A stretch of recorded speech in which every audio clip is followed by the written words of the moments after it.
Welcome to Bayanat, the heartbeat of tech in MENA. We bring you raw stories and sharp insights from the founders, investors, and leaders building the region's startup ecosystem. You've joined us for a deep dive today, and we're exploring, well, a really fascinating ecosystem within MENA that maybe doesn't always get the spotlight. Absolutely. Today, we're digging into the very unique landscape of building and, crucially, scaling startups, specifically in Palestine. Yeah, and our source material for this is great. It's an article featuring direct insights from Yusuf Srouji. He's co-founder of MENA Analytics, also a principal consultant at Momentum Lab, so he's right there, on the ground. And that perspective is gold. Our mission here really is to unpack the realities Yusuf lays out, the significant challenges, definitely, but also the surprising opportunities and just the fundamental dynamics of this emerging environment. Right. So whether you're a founder yourself, an investor looking at the region, or just someone tracking the tech scene in MENA, this should give you some real context for what's actually happening. So maybe let's start with Yusuf's own journey, because it kind of sets the scene.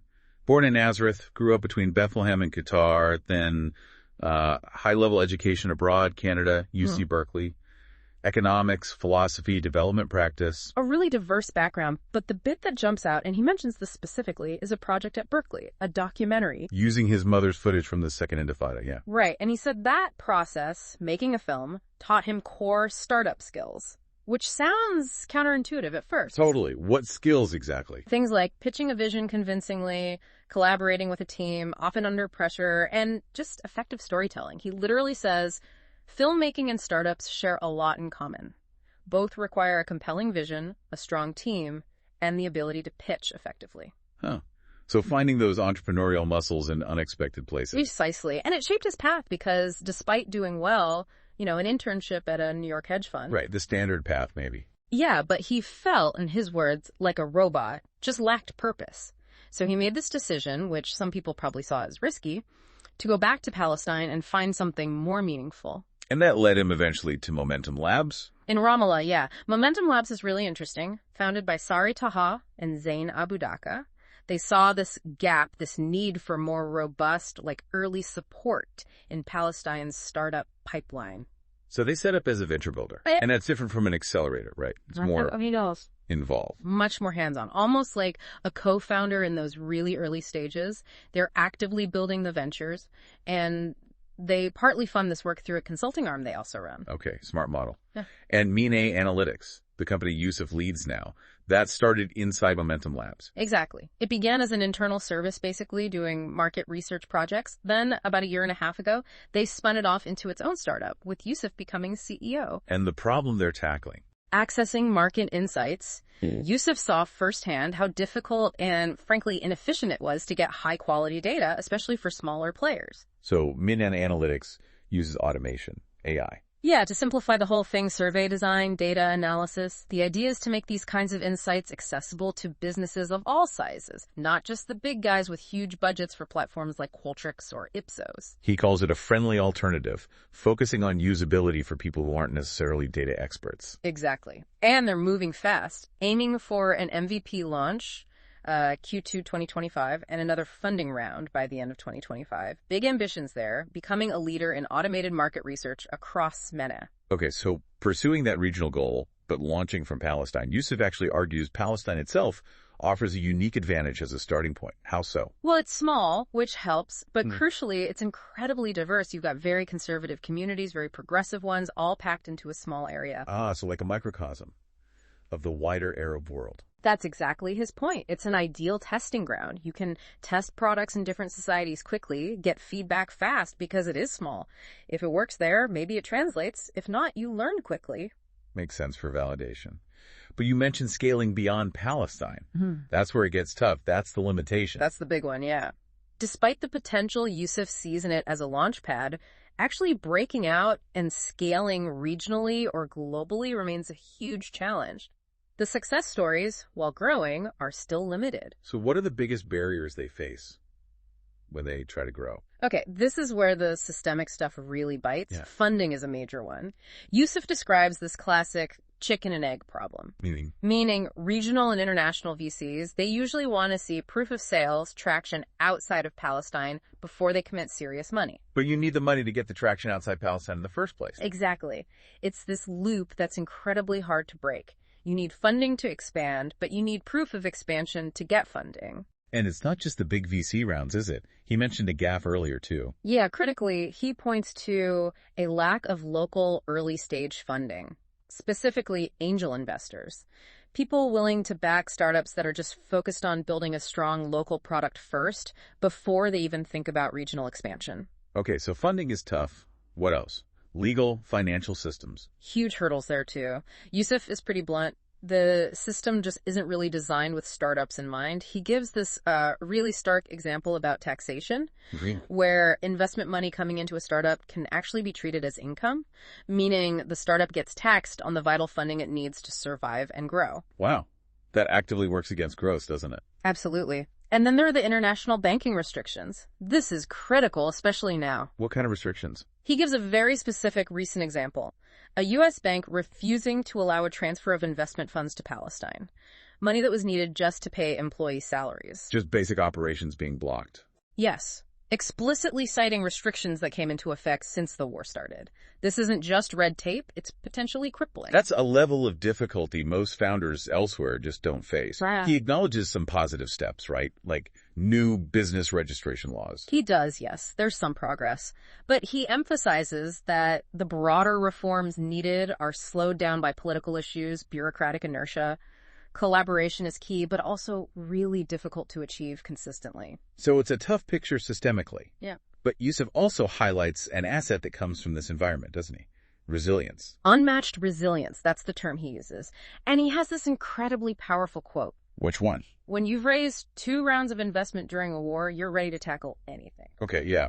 That says a lot. It really does. It frames the environment as this kind of pressure cooker that forges founders who are incredibly resourceful, determined, just adaptable. And he sees that as an asset for investors. Directly. He argues this grit is a key asset. He says, you can throw a successful Palestinian founder anywhere and they'll succeed.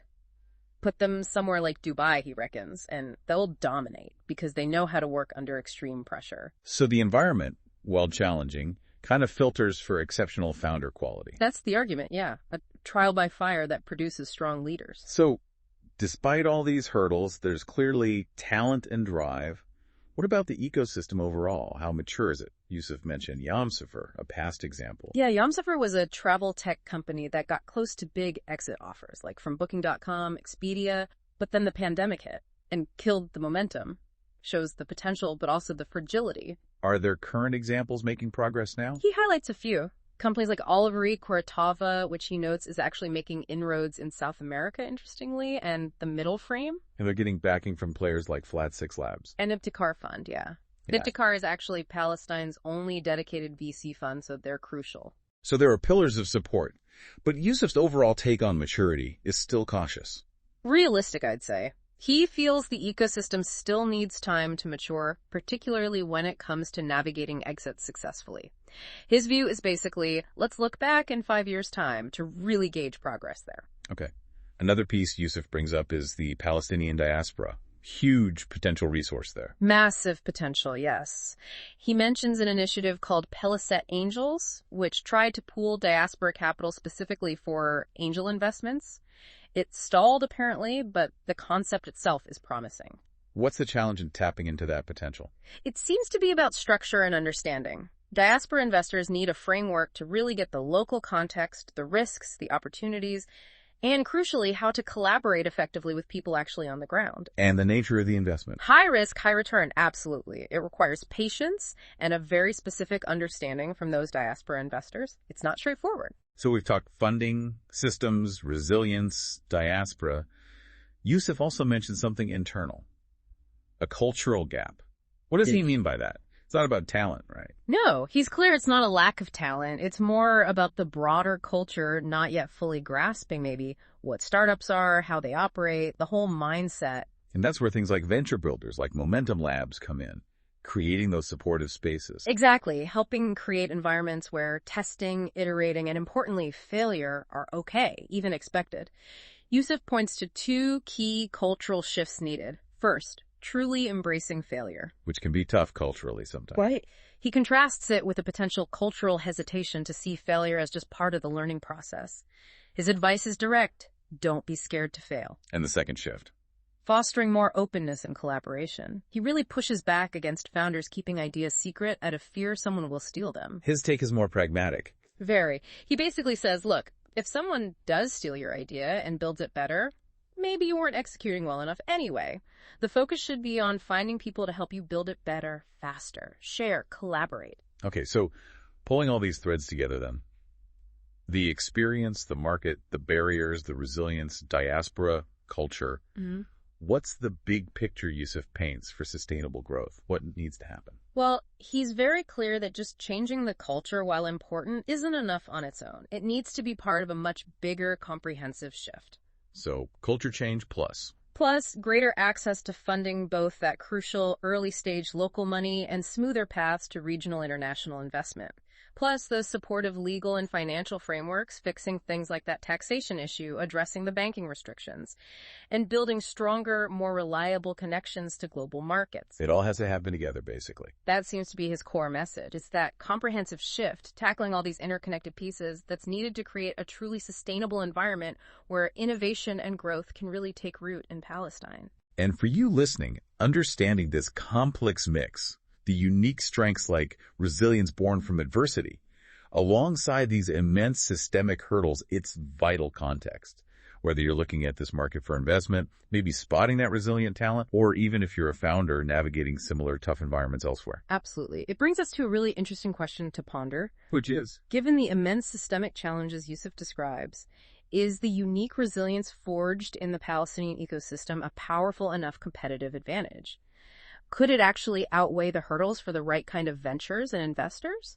Or are those systemic reforms, the funding, the legal stuff, sorting out the banking, are they absolutely non-negotiable first steps before true sustainable scale is even possible? Something to really think about. For more stories like this, subscribe to Bayanat's newsletter and stay updated on the latest in MENA's tech and startup ecosystem.